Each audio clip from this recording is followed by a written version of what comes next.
السلام عليكم ورحمة الله وبركاته. كبجمتوتا هردفتوتا ميلال ملتيميديا برودكشن كن سجنتا سيناتي.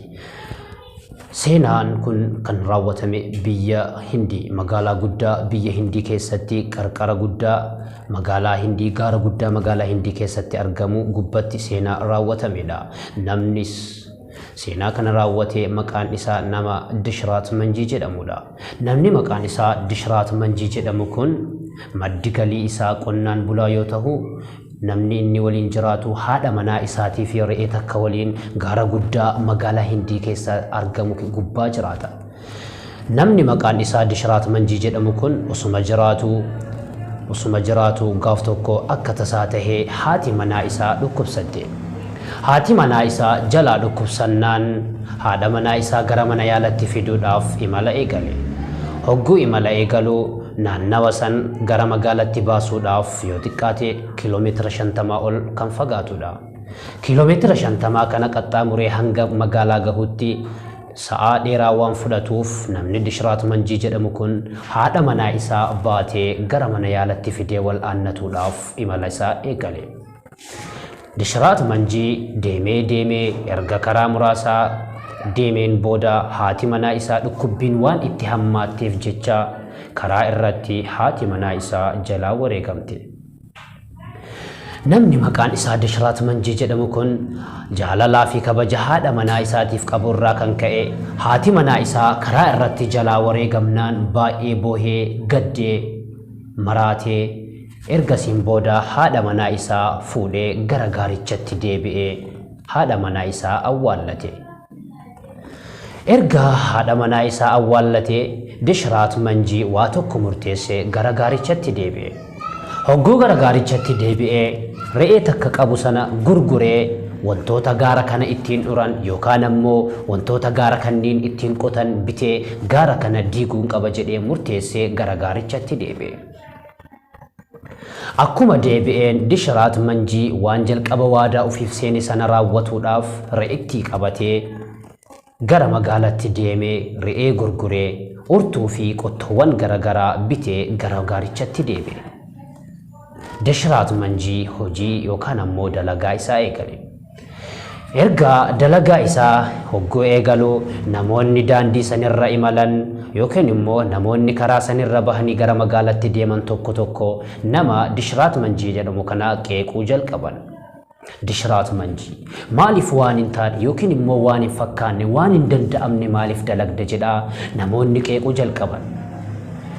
Waan bulchaan biyya hindii kan yeroo san magaalaa hindii san bulchuyyuu gaara kana diiguuf jedhee humna yookaan ammoo dandeettii dhabee waan itti dhiise kana ati immoo namni dhuunfaa kun akkamitti gaaricha kana diiguu dandeetta waan hin fakkaanne yookaan ammoo waan hin dandeenye akkamitti dalagda jedhanii namoonni hunduu isa qeequu eegalan.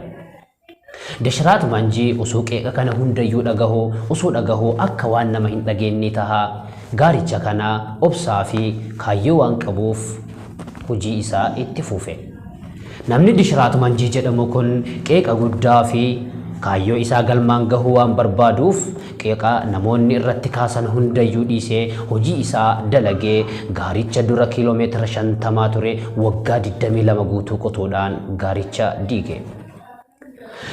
Egaa namni dishraat manjii jedhamu kun gaaricha kana qotee erga waggaa 22tti xumuree gaara dura kiiloomeetira 50 ture gara kiiloomeetira 10tti deebiseen booda namoonni gaaf sana isa qeeqaa turan akkasuma ammoo namoonni gaaf sana isatti jechoota garagaraa itti darbataa turan hundinuu mootummaa biyya hindii kan yeroo sana biyya san bulchu waliin ta'uudhaan badhaasa guddaa dishraat manjiidhaaf kennan.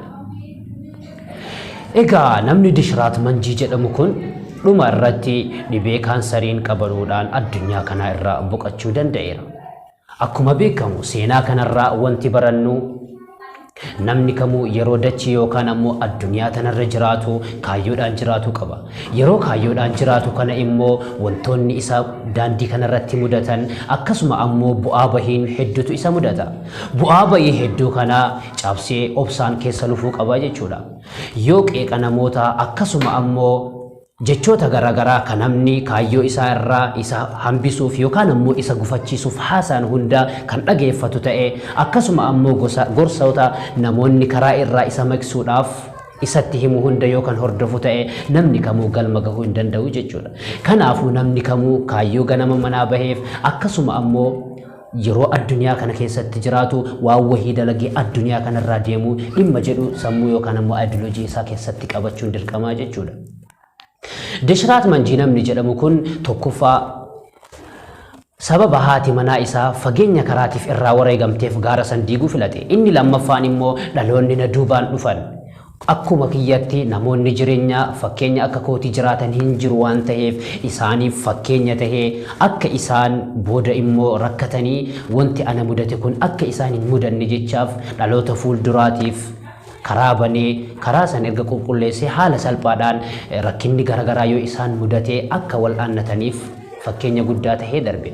Kanaafuu wanti asirraa hubannu hundumti kennayyuu hogguu asirra jiraanyu ufiif qofaaf yookaan immoo jireenya dhuunfaa kennaa jiraanni asirra darbuuf osoo hin tahin nama addunyaa kanarra jiraatu hundayyuu fayyannee fakkeenya guddaa isaaniif taane waan dhaloonni dhufaa fi darbaan hundinuu nu faarsaa deemu dalaguu qabna jechuudha. Kanaafuu hanga seenaa kutaa lammaffaatiin walitti deebinuuf wassalaamu alaykum wa rahmatullaahi wa barakaatuh.